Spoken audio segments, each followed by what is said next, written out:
ಶುಭೋದಯ ಗೆಳೆಯರೆ, ಮತ್ತೊಂದು ಇನ್ಫಾರ್ಮೇಟಿವ್ ವಿಡಿಯೋಗೆ ಸ್ವಾಗತ ಸುಸ್ವಾಗತ. ಮೊಬೈಲ್ನ ಮೂಲಕ ಆಧಾರ್ ಕಾರ್ಡ್ನ ಡಾಕ್ಯುಮೆಂಟ್ ಅಪ್ಡೇಟ್ ಯಾವ ರೀತಿ ಮಾಡೋದು ಅಂತ ಇವತ್ತು ನೋಡ್ಕೊಂಡು. ಮೊದಲಿಗೆ ಯಾವುದಾದ್ರೂ ಒಂದು ಸರ್ಚಿಂಗ್ ವಿಂಡೋ ಓಪನ್ ಮಾಡ್ಕೊಳ್ಳಿ. ಅದರಲ್ಲಿ ಗೆಟ್ ಆಧಾರ್ ಅಂತ ಟೈಪ್ ಮಾಡಿ ಸರ್ಚ್ ಮಾಡಿ. ಇಲ್ಲಿ ಕೆಳಗಡೆ ಗೆಟ್ ಆಧಾರ್ ಅಂತ ಬರುತ್ತೆ, ಅದ್ರ ಮೇಲೆ ಕ್ಲಿಕ್ ಮಾಡಿ. ಆಮೇಲೆ ಇಲ್ಲಿ ಕೆಳಗಡೆ ಡೌನ್ಲೋಡ್ ಆಧಾರ್ ಅಂತ ಇದೆ, ಅದ್ರ ಮೇಲೆ ಕ್ಲಿಕ್ ಮಾಡಿ. ಡ್ಯಾಶ್ಬೋರ್ಡ್ ಇದೆ, ಅದ್ರ ಮೇಲೆ ಕ್ಲಿಕ್ ಮಾಡಿ. ಲಾಗಿನ್ ಅಂತ ಇದೆ, ಅದ್ರ ಮೇಲೆ ಕ್ಲಿಕ್ ಮಾಡಿ.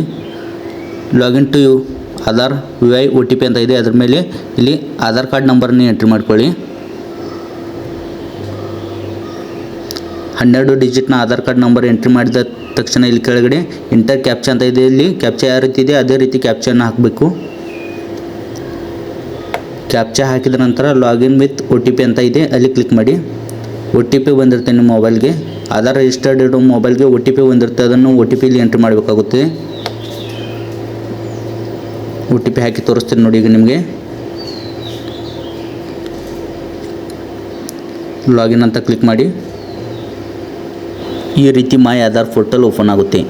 ಇಲ್ಲಿ ಡ್ಯಾಶ್ಬೋರ್ಡ್ ಓಪನ್ ಆಯಿತು. ಈ ಡ್ಯಾಶ್ಬೋರ್ಡ್ನಲ್ಲಿ ಇಲ್ಲಿ ಕೆಳಗಡೆ ಬನ್ನಿ, ಡಾಕ್ಯುಮೆಂಟ್ ಅಪ್ಡೇಟ್ ಅಂತ ಇದೆ ನೋಡಿ.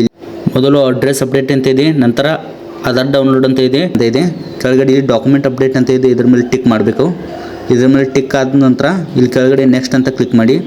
ಇಲ್ಲಿ please verify your demographic details ಅಂತ ಇದೆ, ನೋಡ್ಕೊಳ್ಳಿ ನಿಮ್ಮದೇ ಇದೆ ಅಂತ ಸರಿಯಾಗಿ ನೋಡ್ಕೊಂಡು ಕೆಳಗಡೆ ಬಂದು ಟಿಕ್ ಮಾರ್ಕ್ ಇದೆ, ಟಿಕ್ ಮಾಡಿ. ನೆಕ್ಸ್ಟ್ ಅಂತ ಕಿಡಿ. ನೆಕ್ಸ್ಟ್ ಮಾಡಿದ ನಂತರ ಇಲ್ಲಿ ನೀವು ಯಾವುದಾರ ಒಂದು ವ್ಯಾಲಿಡ್ ಡಾಕ್ಯುಮೆಂಟ್ ಇಲ್ಲಿ ಅಪ್ಲೋಡ್ ಮಾಡಬೇಕಾಗುತ್ತೆ. ನಿಮ್ಮದು ಸರ್ಚ್ ಮಾಡಿ. ಇಲ್ಲಿ ತೋರಿಸ್ತಾ ಇದೆಯಲ್ಲ, ಇದರಲ್ಲಿ ಯಾವುದಾದ್ರೂ ಒಂದು ಡಾಕ್ಯುಮೆಂಟ್ ಅಪ್ಡೇಟ್ ಮಾಡಬೇಕಾಗುತ್ತೆ. PDF ಸ್ಕ್ಯಾನ್ ಮಾಡಿ. ನಾನು ಈಗ ರೇಷನ್ ಕಾರ್ಡ್ ಅಂತ ತೊಗೊಂಡಿದ್ದೀನಿ. ಇಲ್ಲಿ ಕಂಟಿನ್ಯೂ ಒತ್ತಿ. ಇಲ್ಲಿ ರೇಷನ್ ಕಾರ್ಡ್ ಮೊದಲಿಗೆ ನೀವು PDF ಮಾಡಿ ಇಟ್ಕೊಂಡಿರಬೇಕಾಗುತ್ತೆ, ಅದನ್ನು ಟಿಕ್ ಮಾಡಿ. ನೆಕ್ಸ್ಟ್ ಕೆಳಗಡೆ ಕೂಡ ಒಂದು ಅಪ್ಡೇಟ್ ಮಾಡಬೇಕಾಗುತ್ತೆ. ಇಲ್ಲಿ ಕೂಡ ಒಂದು ಡಾಕ್ಯುಮೆಂಟ್ ನಾನು ಅಟ್ಯಾಚ್ ಮಾಡ್ತಾಯಿದ್ದೀನಿ. ಅಟ್ಯಾಚ್ ಮಾಡಿ ಇಲ್ಲಿ ಕೆಳಗಡೆ ಯಾಕೂ ಅಟ್ಯಾಚ್ ಆಗ್ತಾಯಿಲ್ಲ, ಮತ್ತೊಮ್ಮೆ ಮಾಡ್ತಾಯಿದ್ದೀನಿ.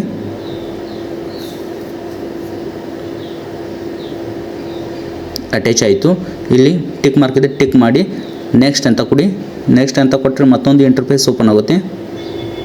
ವ್ಯಾಲಿಡ್ ಇರುವ ID ಪ್ರೂಫ್ ಮತ್ತು ಅಡ್ರೆಸ್ ಪ್ರೂಫನ್ನು PDF ಸ್ಕ್ಯಾನ್ ಮಾಡಿ ಅಪ್ಲೋಡ್ ಮಾಡಬೇಕಾಗುತ್ತೆ. ಇದರಲ್ಲಿ ಅಪ್ಲೋಡ್ ಆದ ನಂತರ ಈ ರೀತಿ ಮತ್ತೊಂದು ಡ್ಯಾಶ್ಬೋರ್ಡ್ ಓಪನ್ ಆಗುತ್ತೆ. ಸರ್ವರ್ ಇಶ್ಯೂ ಇದೆ, ಅದಕ್ಕೆ ಸ್ಲೋ ಆಗಿದೆ.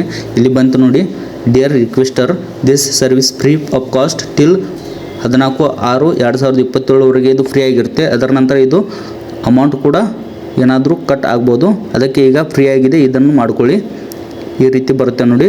ಇಲ್ಲಿ ಅಕ್ನಾಲೆಜ್ಮೆಂಟ್ ಪ್ರಿಂಟ್ ಬರುತ್ತೆ, ಅದನ್ನು ಪ್ರಿಂಟ್ಔಟ್ ತೆಗೆದುಕೊಳ್ಳಿ, ಇಟ್ಕೊಳ್ಳಿ ಮುಂದಿನ ರೆಫರೆನ್ಸ್ಗೆ. ಇದು ಈ ರೀತಿ ಮನೆಯಲ್ಲಿ ಕುಳಿತು ನೀವು ಆಧಾರ್ ಕಾರ್ಡ್ ಡಾಕ್ಯುಮೆಂಟ್ ಅಪ್ಡೇಟ್ ಮಾಡಿಕೊಳ್ಳಬಹುದು. ಈ ವಿಡಿಯೋ ನಿಮಗೆ ಇಷ್ಟವಾದರೆ ಲೈಕ್, ಶೇರ್, ಸಬ್ಸ್ಕ್ರೈಬ್ ಮಾಡೋದ್ರ ಮೂಲಕ ನಿಮ್ಮ ಪ್ರೀತಿ ಪ್ರೋತ್ಸಾಹ ನಮಗೆ ನೀಡಬೇಕಾಗಿ. ಧನ್ಯವಾದಗಳು.